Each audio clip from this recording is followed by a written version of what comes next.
Ah. C'est bon. Commençons. Ok, alors. Lynn Swidey, Get Fit by Lynn sur les réseaux, 150 000 abonnés sur TikTok et je pense 38 000 sur Insta, je suis plus sûre. Moi personnellement, je suis créatrice de contenu dans la niche du fitness et du coup c'est plus des conseils fitness, contenu divertissant au niveau du fitness, c'est plus tout ce qui est explicatif et qui aide au suivi. Disons que j'ai tout le temps été un peu dedans, j'ai commencé en tant que cycliste, ensuite je suis montée au niveau professionnel. Quand j'ai commencé mes études en supérieur, c'était un peu plus compliqué de continuer là-dedans, enfin à ce rythme-là, parce que c'est de très bons entraînements, on va dire que c'était 6 heures par jour d'entraînement, donc ça c'est compliqué de continuer. Donc ce que j'ai fait, c'est que j'ai arrêté le cyclisme, je me suis mis à fond dans mes études, et comme il fallait que je fasse un sport à côté, ben, j'ai atterri dans le fitness.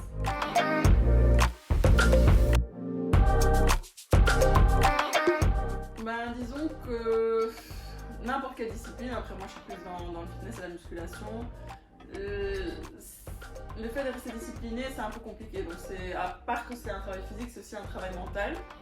Donc j'imagine que ça a affecté ma façon de penser dans le sens où on instaure cette discipline dans tous les domaines de sa vie, quoi.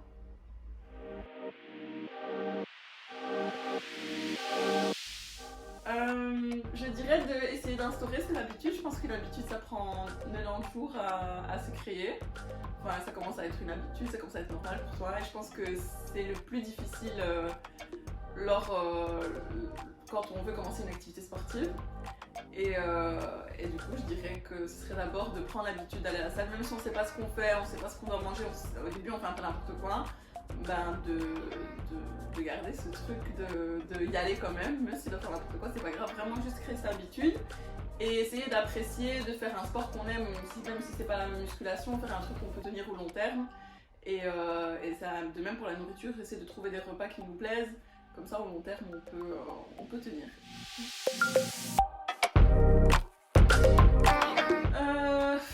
Ça varie entre 5 et 6. 5 et 6 fois par semaine, donc c'est énorme. Après je travaille dans le domaine, pour quelqu'un qui n'est pas dans le domaine du sport et qui veut juste atteindre un certain objectif physique, on va dire qu'à partir de 3 séances semaine c'est bien.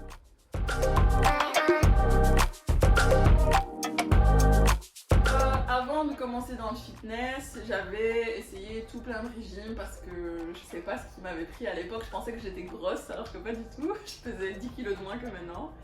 Et je pense que c'est un peu de la dysmorphie, qu'on appelle ça. Et du coup j'ai essayé tout genre de régimes. Ça pouvait être boire que des soupes ou des régimes de fou quoi, des jeûnes intermittents, des trucs qui sont pas du tout sains pour le corps quoi. Disons que maintenant j'ai une diète assez stricte, mais il y a assez de liberté, c'est plus une diète qu'on peut tenir sur le long terme, quoi. Il n'y a aucune restriction, elle te permet d'avoir une vie sociale à côté, d'être invité à des anniversaires, etc., tout en gardant un peu son objectif en vue.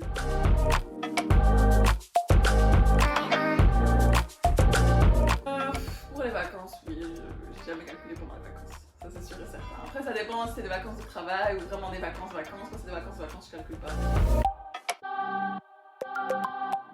J'aime bien une influenceuse qui s'appelle Chrissy Shella, parce qu'on va dire que c'est la plus ancienne des influenceuses et c'est un peu avec elle que j'ai commencé la muscu au début. Donc ouais, elle j'aime bien. Elle est anglaise je crois.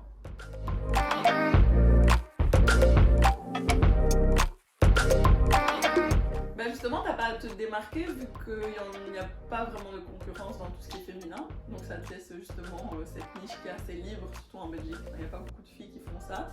Donc justement, contrairement aux hommes, on n'a pas forcément besoin de se démarquer. Enfin, c'est important de faire du contenu de qualité, bien sûr de donner quelque chose qui sert les personnes qui te regardent. Mais au final, je pense que contrairement aux hommes, c'est beaucoup plus facile d'évoluer là-dedans, en tout cas sur les réseaux sociaux.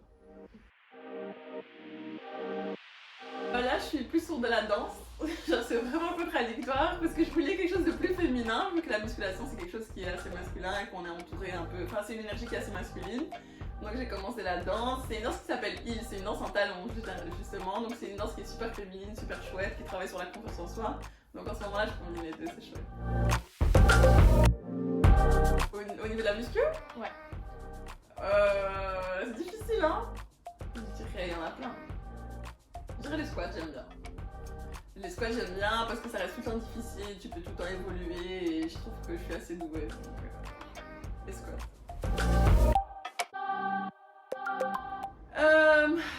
Je sais pas si j'ai une carrière, mais ouais, j'aimerais bien terminer là-dedans, que ce soit au niveau du business ou au niveau du sport en général. Je pense que je vais rester dans ce domaine-là.